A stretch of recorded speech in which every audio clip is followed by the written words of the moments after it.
మా పార్టీ నాయకులు కార్యకర్తలు ప్రజలు జగనన్న బర్త్డేని తన ఇంట్లో బిడ్డ పుట్టినరోజు వేడుకలు ఎలా జరుపుకుంటారో అంత ఘనంగా ప్రతి నియోజకవర్గంలో ప్రతి మండలంలో ప్రతి గ్రామంలో కూడా చేసుకోవడం జరిగింది.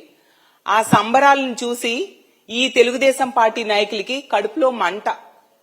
అసలు దాన్ని చూసి తట్టుకోలేక ఆ రోజు నుంచి ముఖ్యమంత్రి చంద్రబాబు నాయుడు గారు, డీజీపీ గారు, అలాగే ఇంటెలిజెన్స్ చీఫ్, అలాగే హోమ్ మినిస్టర్ గారు వీళ్ళందరూ కూర్చొని రివ్యూలు చేయడమే పని.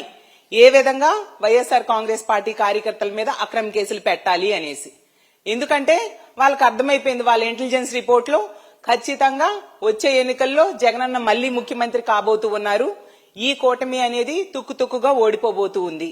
దాంతో దానిని తట్టుకోలేక ఈ విధంగా వీళ్ళు ప్రవర్తించడమే కాకుండా హోమ్ మినిస్టర్ గారు తన అక్కసిని ఎంత దారుణంగా వెలగక్కున్నారో మనందరము చూసాం. జగనన్న బర్త్డే ఫంక్షన్ లో కార్యకర్తలు కొన్ని దగ్గరలో జంతు బలులు ఇచ్చారని చెప్పి ఆవిడ చెప్పారు. ఒక్కొక్కరు ఒక్కొక్క విధంగా తమ అభిమానాన్ని తమ నాయకుడి మీద చూపించుకుంటారు. అందులో తప్పేముంది?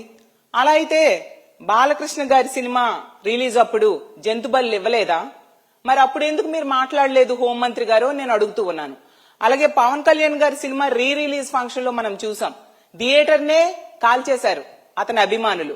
మరి అప్పుడు ఎందుకు మీరు మాట్లాడలేదు? అలాగే ఓజీ సినిమా రిలీజ్ అప్పుడు కత్తులు చూపించారు కదా, అప్పుడు మీరు ఎందుకు మాట్లాడలేదు? అంటే మీకొక న్యాయం మాకొక న్యాయమా? ఈ రాష్ట్రంలో ఒక్కొక్కరికి ఒక్కొక్క రాజ్యాంగం వర్తిస్తుందా? వైఎస్ఆర్ కాంగ్రెస్ పార్టీ వాళ్ళకి ఒక రాజ్యాంగం, తెలుగుదేశం పార్టీ వాళ్ళకి ఒక రాజ్యాంగం, జనసేన వాళ్ళకి ఒక రాజ్యాంగం, బీజేపీ వాళ్ళకి ఒక రాజ్యాంగం. నిజంగా జంతు బలుల నిషేధము అయితే మీరు అదొక రూల్ పాస్ చేయండి, అప్పుడు ఎవరూ చేయరు. అంతేగాని ఈ విధంగా వ్యవహరించడం అంటే మీరు అక్రమ కేసులు పెట్టడం కోసం కక్ష సాధింపులు చేయడం కోసం ఈ విధంగా పుట్టినరోజుల వేడుకల్ని సాకుగా చూపించడం ఎంతవరకు సమంజసమని నేను